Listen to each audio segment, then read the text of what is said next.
No hands rising, which means no. Okay, questions will have to go over lunch, but there is another change the style of the conference. But before we do that, we would like to present an example.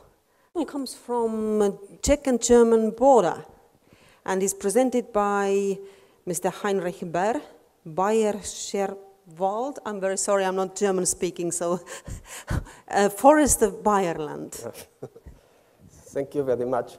Dear colleagues, I'm director of Ost-Euro Consulting Company, and we deal a lot with cross-border cooperation. And I'm glad that we cooperate with Euregio Pskov-Livonia since more than 10 years. Here you see the photo signing the cooperation agreement between the three countries. On the way, my friend Juris Anushkans from Latvia, he went with me twice to Armenia, municipalities, the first Euro region in that area.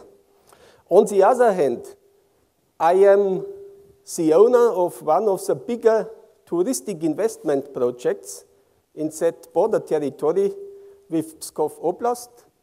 You see here this building. We built 50 cottages, a restaurant, conference house for 200 persons, and this is a sauna panorama tower directly at Lake Chudskoye, and from here you have the best view from Russia to Estonia.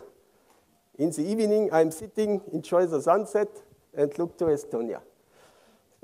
And this project is done only by private investment, not one euro, European or national money.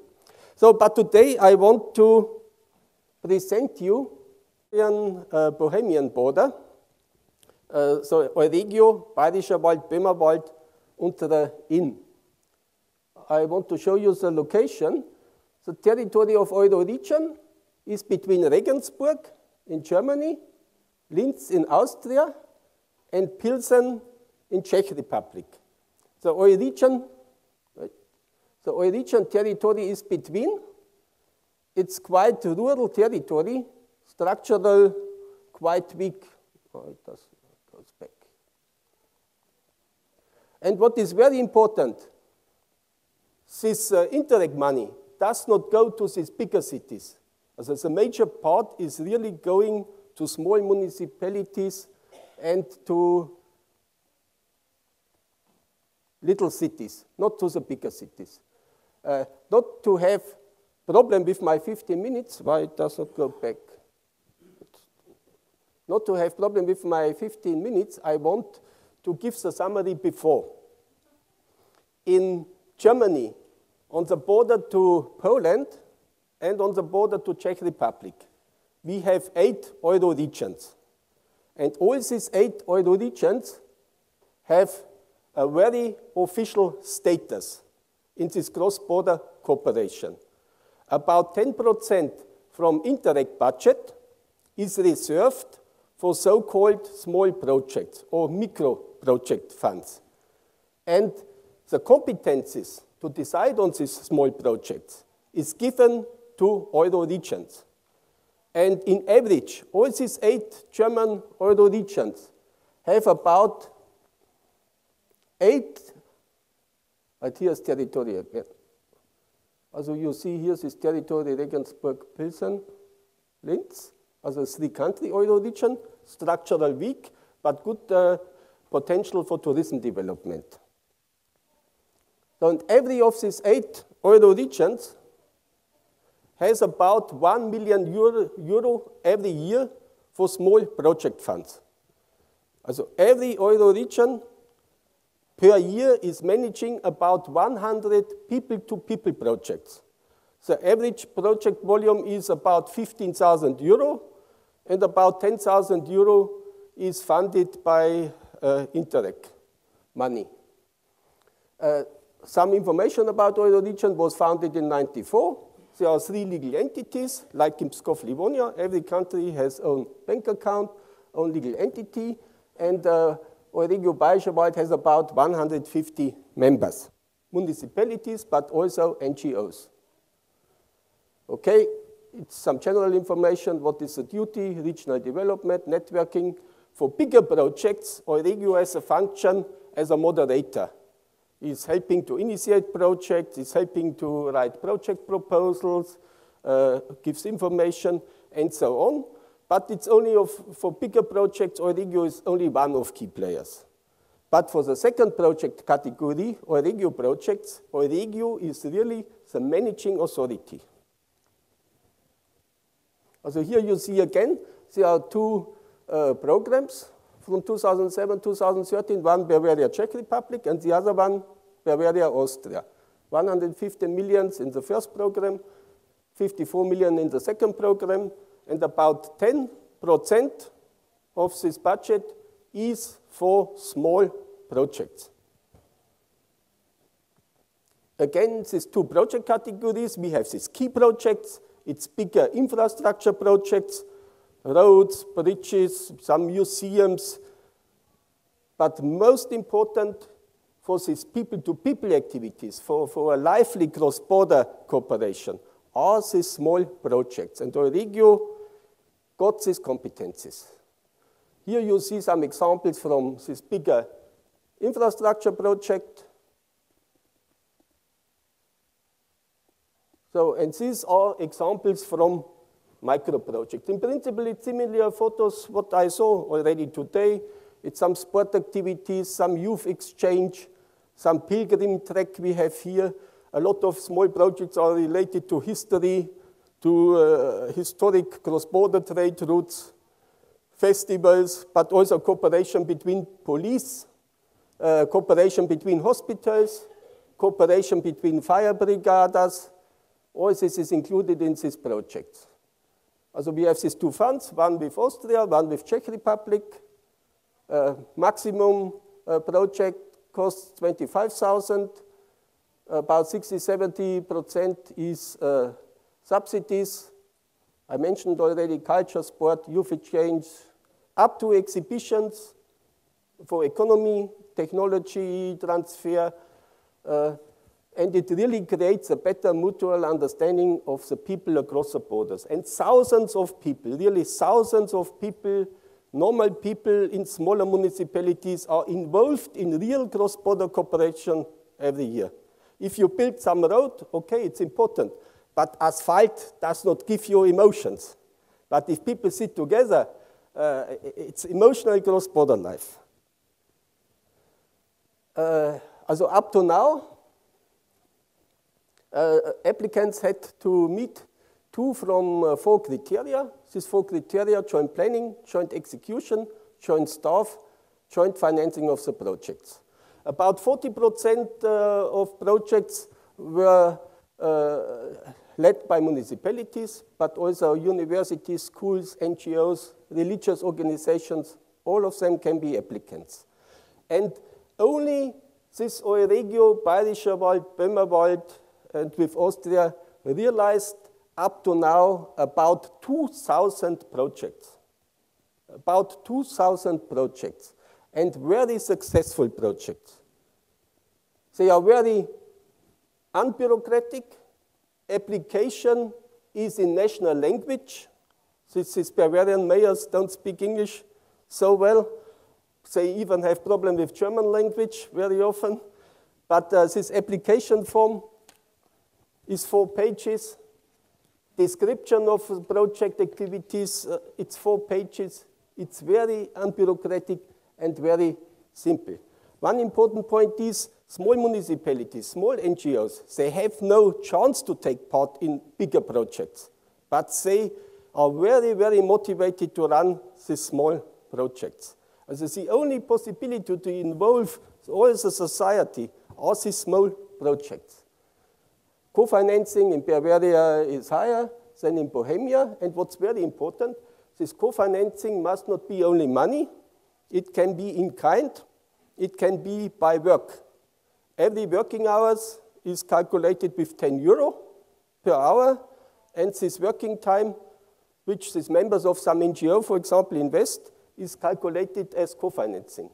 And this makes it possible also for poor organizations to catch such projects. And they work, and they are motivated, they like this work.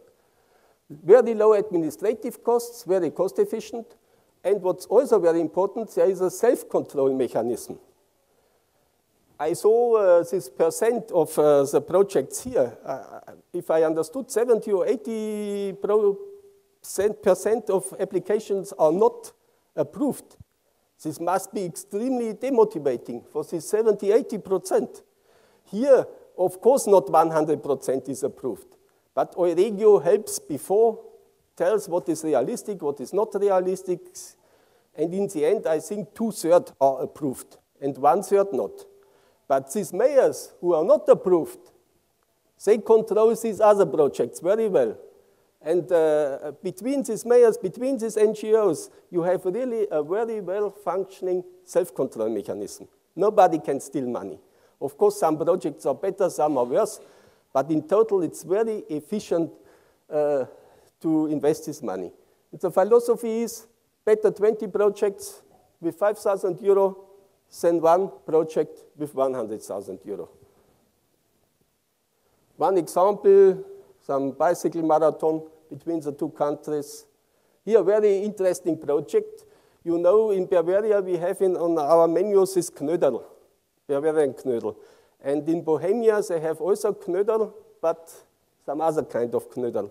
And here they had in this city, they had a funny idea to prepare a table several hundred meters long. And people from both countries were eating Bavarian and this Bohemian Knedlichki. Oh. But catch such idea and find money. And such a small project is ideal for such kind of projects. Then, of course, the Estonia-Latvia Soccer Cup. Some historical spectacles are very popular. A lot of projects for children, of course. Then this is some pilgrim station. There is of this Jakob track is crossing this region, and there was developed this pilgrim station in Eschelkamp. So this summary in the end. Important to have a balanced system between bigger key projects and many, many, many small projects. The best structure to manage these small projects or this local structure, and this is Euregio. Euregio is an association of municipalities. And this presidium of Euregio, involving NGOs, is a decision-making body for these projects. And these people-to-people projects really create some emotions, they create some real cross-border life. And this is really what makes it funny, and these people are so motivated also in this Euregio. Only young people in this staff, they are so motivated to help NGOs, to help municipalities to create such projects. Thank you very much for your interest in Euregio Bayerischer Wald. But for the end, one concrete project more. 20 years after this Iron Curtain was cut, there were so many events, how it was 20 years ago and so on. And one mayor had the idea, don't look to the past, let's look to the future. And 60 persons from both countries were invited to write their vision for the future. And not only mayors, also social people, cultural people, students, priests. 60 persons wrote their vision for the future. To print one banner is 30 euro. Printing cost in total 2,000 euro. This exhibition started 4 years ago. And still now, every week, every 2 weeks, it is in another school, in another museum, in some banks. It's traveling around. It's not money, it's only an idea. And these people are so happy to see their face. And every 2 weeks, a glass of champagne to open this exhibition again.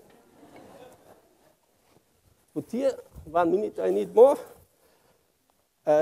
About 300 banners were printed about historical monuments. This is some shrine, but can be also some church, can be some. And also exhibition in both countries. It's some tourism development also. It shows what exists, close the border. Also, it's no money, 10 euro, one Stück, it's nothing. It's only work. And the last one, because it's so funny, good new idea. I remember Yuris Anushkins told me once that Balvi has city partnership with Taiwan. He created.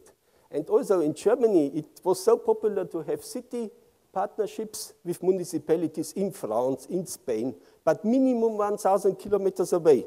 Otherwise, it's no real partnership. But in the end, the mayor traveled once in 2 years, that's all. And now, these border municipalities, which are only 50 or 100 kilometers from each other, start this municipal twinning program and supported by these small projects also. And it's so funny because these fire people, these social people, these schools can visit each other. They drive 50, 100 kilometers, that's all. And you have real bringing people together. And to support such program, some village on Lake Chutskoye on the Russian side, one village on the Estonian side, some village from Latvia on some lake, and let them do something together. Let's start. Thank you.